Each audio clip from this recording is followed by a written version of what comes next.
Delhi NCR में वायु प्रदूषण के लेवल बेहद खराब होने से हर दिन आबोहवा और जहरीली होती जा रही है। कई इलाकों में औसत एयर क्वालिटी इंडेक्स से 300 के पार पहुंच गया है, जिसके चलते ग्रैब 2 की पाबंदियां भी लागू की गई। दिवाली से पहले ही दिल्ली एनसीआर के लोगों की सांसें घुटने लगी हैं। देखिए रिपोर्ट।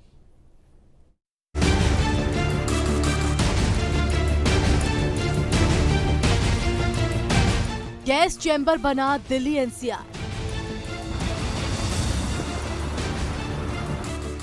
दिवाली से पहले घुटने लगी सांसें।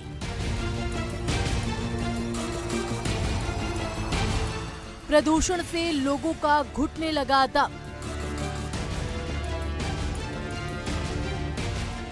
आगरा में ताजमहल हुआ धुंधला।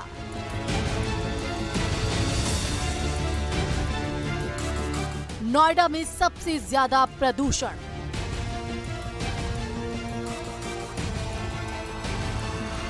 मुरादाबाद में हाहाकारी स्मॉग। पंजाब से लेकर पश्चिमी यूपी के कई इलाके गैस चैम्बर में तब्दील हो चुके हैं। पराली जलाने से दिल्ली एनसीआर में वायु प्रदूषण का स्तर बेहद खतरनाक होने लगा है। हालात इतने खराब हो गए हैं कि दिवाली से पहले ही वायु प्रदूषण के चलते दिल्ली से लेकर नोएडा, गाजियाबाद, आगरा, मुरादाबाद में रहने वाले लोगों का दम घुटने लगा है। वायु प्रदूषण से दिल्ली एनसीआर में हाल इतना बेहाल है कि ग्रैब 2 लागू होने के बावजूद हालात बद से बदतर होते जा रहे हैं। बेकाबू हो रही आबो हवा पर काबू पाना बेहद मुश्किल दिखाई पड़ रहा है। जैसे जैसे ठंड बढ़ रही है, दिवाली नजदीक आ रही है, उससे ठीक पहले दिल्ली एनसीआर में प्रदूषण का स्तर भी तेजी के साथ बढ़ रहा है।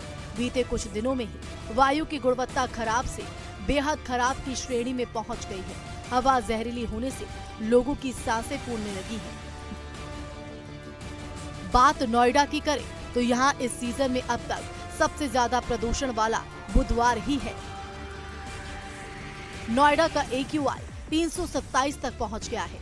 कई इलाकों में AQI 300 के पार पहुँचा। नोएडा के सेक्टर 1 का AQI 327 दर्ज। नोएडा के सेक्टर 116 का AQI 318, नोएडा के सेक्टर 125 का AQI 287 और ग्रेटर नोएडा के नॉलेज पार्क 3 का AQI 249 पहुंचा है। प्रदूषण नियंत्रण के लिए नोएडा प्राधिकरण ने 20 टैंकर पानी के छिड़काव के लिए लगाए हैं, जिन्हें 14 टीमों की निगरानी में लगाया गया है। RTO की तरफ से 9000 ऐसी गाड़ी चिन्हित की गई जिन्होंने प्रदूषण की जांच नहीं कराई है। ऐसी गाड़ियों पर कार्रवाई भी होगी। नोएडा में इस सीजन का आज सबसे ज़्यादा पोल्यूशन वाला दिन है। आज के अगर AQI की बात की जाए तो 321 AQI सबसे ज़्यादा जो है वो इस सीज़न का दर्ज किया गया है। मैं तस्वीरें दिखाऊं, महामाया फ्लाईओवर पर हम मौजूद हैं। तमाम तरीके की पाबंदियां लगाई गई हैं। ग्रैब 2 की स्टेज लागू कर दी गई है और ग्रैब 2 की स्टेज की अगर बात की जाए तो उसमें तमाम जो निर्माण करने वाले कार्य हैं, जो भी डेवलपमेंट के कार्य हैं, उनमें तमाम तरीके की पाबंदियां होती हैं। खास तौर पर जिन जगहों पर धूल उड़ने की संभावना होती है वहां पानी का छिड़काव करने के लिए मशीन लगाई जाती है। लेकिन नोएडा प्राधिकरण का ये पार्क है, महामाया फ्लाईओवर के नीचे आप देख सकते हैं धूल उड़ने के लिए कितनी मिट्टी यहाँ पर पड़ी हुई है और किसी भी तरीके का पानी का छिड़काव यहाँ पर नहीं किया जा रहा है। और इसी तरीके से अलग अलग इलाकों में चलने वाले जो काम हैं वहाँ पर लापरवाही बरती जा रही है। इधर गाजियाबाद में AQI 250 के पार पहुंच गया है। बढ़ते स्मॉग के कारण लोगों को भी काफी परेशानियों का सामना करना पड़ रहा है। बढ़ते पॉल्यूशन को देखते हुए प्रशासन अलर्ट है। तमाम तरह के उपाय किए जा रहे हैं। दिल्ली NCR में दिवाली से पहले ही प्रदूषण का स्तर खतरनाक स्तर पर पहुंच गया है। इस स्थिति से निपटने के लिए सरकार द्वारा ग्रैब 2 लागू किया है। ग्रैब 2 के तहत कई उपाय लागू किए गए हैं। प्रशासन द्वारा उपाय किए जा रहे हैं जिससे दिल्ली NCR के लोगों को निजात मिल सके। प्रशासन द्वारा पानी के छिड़काव के साथ धूल बैठने वाले केमिकल का भी छिड़काव किया जा रहा है। वहीं खास तौर पर hot spot, heavy traffic corridor, संवेदनशील एरिया, लैंड लिफ्ट साइट पर लोगों को सलाह दी गई है कि निजी गाड़ियों की जगह पब्लिक ट्रांसपोर्ट का इस्तेमाल करें। अपनी गाड़ियों के एयर फिल्टर के समय समय पर बदलें। खुले में कूड़ा जलाने से बचें। वहीं डीजल जनरेटर पर भी रोक लगाई गई है। जैसे जैसे दिन बीत रहे हैं वैसे वैसे दिल्ली NCR की हवा दूषित होती नजर आ रही है। वहीं बात करें गाजियाबाद की तो आज का AQI इस समय का 250 के पार है। बढ़ते स्मॉग के कारण लोगों को भी काफी परेशानी हो रही है। बढ़ते पोल्यूशन को देखते हुए भी प्रशासन अलर्ट है और पोल्यूशन को कम करने के लिए तमाम तरह के उपाय प्रशासन करता दिखाई दे रहा है। इधर आगरा से भी ऐसी ही तस्वीर आई है, जिनको देखकर बढ़ते वायु प्रदूषण की संजीदगी का अंदाजा लगाया जा सकता है।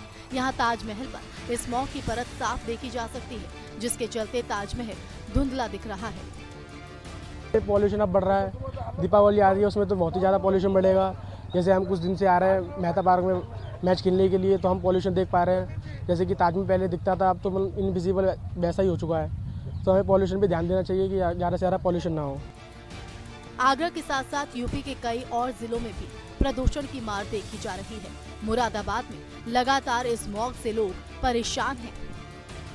सुबह सुबह घूमना निकलते हैं हम रोजाना, सुबह 5:30 पौने 6 बजे के करीब डेली का आना जाना रहता है। ये तो कैसा आज मौसम कुछ थोड़ा सा क्या नाम है, मतलब कोहरा टाइप है, हल्का हल्का, और जो है ये प्रदूषण की वजह से थोड़ा मतलब हल्का प्रदूषण भी है, जिससे सांस लेने में थोड़ा हल्की परेशानी भी सी लगती है। दिल्ली एनसीआर में वायु प्रदूषण का खराब होता स्तर खतरे की घंटी बजाने लगा है। बढ़ते प्रदूषण से सबसे ज्यादा खतरा बुजुर्गों और बच्चों को होता है। प्रदूषण बहुत खतरनाक है।